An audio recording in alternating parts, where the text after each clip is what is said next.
you think that Elon Musk is half Arcturian and half human? I never thought about it, but I want you to think about it. I think he might have some like features from the other planet or those ideas and thoughts. He is a visionary. Maybe he's from another world partly. Maybe he is Arcturian. You know, because this guy, he is a visionary. He does a lot of amazing things. But if you took him and Jeff Bezos and Mark Zuckerberg and you put them all together, look at this picture here of the three of them. Wouldn't they make like the best supervillains on like a CW TV show? What's the most important lesson in life that you learned? Let me give you an example of mine, and you can tell me yours. Yeah. Mine is that you got to help yourself, that no one's going to help you. And I know that out here more than ever because I have friends, good friends, are successful, but they don't necessarily help, me. But it's not that they're supposed to, but I feel that sometimes we expect people to help us, but maybe we shouldn't. So we have to do it on our own. Like we're doing a podcast right now. Well, that's a great lesson that you learned. Yeah. A lot of people need to remember that lesson. Yeah, you got to do your stuff. Yeah, do your stuff and don't expect that someone will discover you or help you or someone is interested to make your mood. I mean, those people who love you, maybe they might be interested to make your mood better or help you with your issues only if you ask. But if you don't ask, they won't because they don't know about it. Yeah. That you are going through something. Yeah. Yeah. Someone to keep you down. Well, biggest lesson what I've learned is the whole world is a game.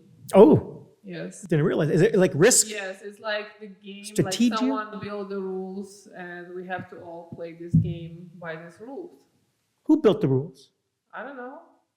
Why do we have to play by them? People who build the borders between the countries. Are these anything to do with those Rockefellers and Jay-Z? They try to say these people are Illuminati. Is it about Illuminati? Yes. Is that like these people? Partially. Oh, I didn't realize that. No, I'm just saying like generally, if you look from the perspective, like someone made rules that we have to follow or don't follow, without hurting anyone. Do you think overall we need rules? Because other people that without rules could... I feel like if we don't have any rules, like people at the beginning, let's say we erase all the rules right now. I feel like from the beginning, people might go a little crazy. Okay. But then it will set up because the world is huge and there's space for everyone. But are people going to settle down on their own, or will they need rules to settle them down? Like again, like it goes back to that. Like when you think of ourselves, like if someone said, "I don't have to pay for anything anymore. I'm going to walk into stores and just take whatever I want." And by the way, that one person I never liked them since high school. I'm going to go shoot that person. Well, there was a movie, and it's going to pop up right here because I can't remember the name of it. But it was like one night people can do whatever they want. You remember that movie? And they, so people would stay inside, they lock their doors, but other people would go out, doing whatever they wanted. Have fun. Yeah, quote unquote, have fun. But like pretty much go and murder people and blow things up and all that kind of stuff. But it was like one night only you can do it. And I can't remember the name, but it's right there. That's the name. Oh, that's right. But maybe if we start that way, what do you think? Or people would just use those moments to go crazy and stuff? I think we should build our life right now in this society and with these rules as we don't have any rules. No. So basically, if you're mad at someone, just go and speak with that person. Like try to discuss those things without like having this allowance of no rules. Okay, but So that in itself is a rule. Yeah. Like, subscribe, comment. Are people innately good or innately bad? What does Meaning, are they born good and then they learn to be bad? Are they born bad and learn to be good? I think they are all people are born good, but they've been traumatized in their childhood or later. Okay, well, I almost think the opposite. Okay, because follow me here. You have a baby. Okay. He comes out and the first expression on his face, not a good expression. And he's this and this and this. And then what happens after like a year? What does he do when he grabs something? He wants to pound things with it, this and that. Somebody comes out, he wants to hit you in the face. I think you have a bad perspective. But it seems that they do more bad things, and you guys say, "What? Isn't this what you always do with babies?" No. I think No. they check your boundaries. Like is it allowed to do this? Like if I grab it and like tear it, to pieces. So the baby is checking your boundaries. It's not doing bad things. It's just checking your boundaries. But the baby's inclination is to be destructive. His instincts at that moment are to be destructive. That's what I'm saying. If he was born good, it would be to pet the dog when he first sees it instead of hit the dog, or hit that person in the face. It would be to stroke the face. I think it's the opposite. Then that's why people have to be learned, no, you can't do that. Don't say that. Don't go there. Don't do this.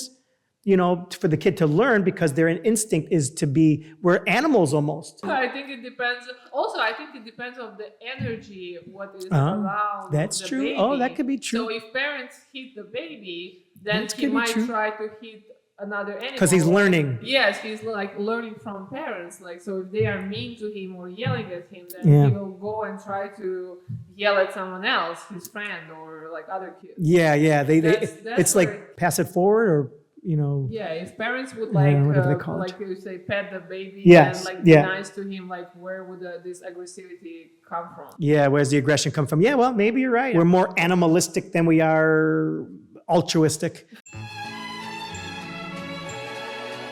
I actually was fortunate enough, speaking of acting, to act with Stallone. I was on, look at you learning a little bit more about me as we peel the onion. I was on a TV show years ago, TV show on NBC called Las Vegas. And it was a show that was, taking place in Las Vegas. James Caan from The Godfather was on it.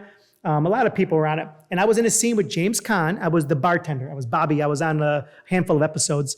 And one of these episodes was Stallone and me and James Caan at the bar. And we had a scene together. And it was absolutely, put it like this. We were supposed to be done filming at like 12 o'clock that day. And I was going that night at 10 o'clock at night to New York on a flight. But nobody on the set, I kept improvising. So James Caan was improvising, and then Stallone started improvising.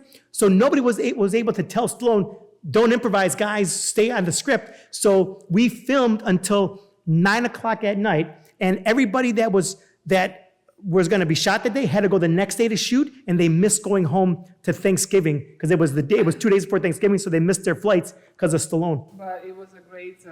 It was great. Stallone was amazing. We had so much fun. Right? It was a TV show. I remember him walking on the set. He has these huge forearms, and he's a great guy.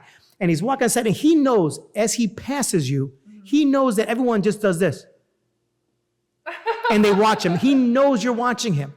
And, but he's been a star since the mid 70s. Rocky came out in 76. He's been a huge star since 1976. So I'm a big fan of Stallone's.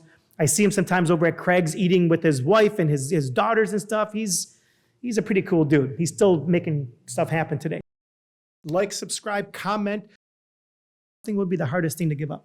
What do you mean give up? Like for me, if somebody says you need to give up sugar, like chocolate. Well, sugar is one of the hardest things, that's for sure. It's very addicting. Think about that while I tell you what mine is. Mine is sugar. Mine is chocolate. Do you know that I used to eat 2 rows of Oreos? There are 16 Oreo cookies in a row. I would have 32 Oreo cookies every morning with my matcha. Oh my God. For over 10 years of my life. Oh my God. Cookies. I would start the day with over 1,000, 1,200 calories of just chocolate intake.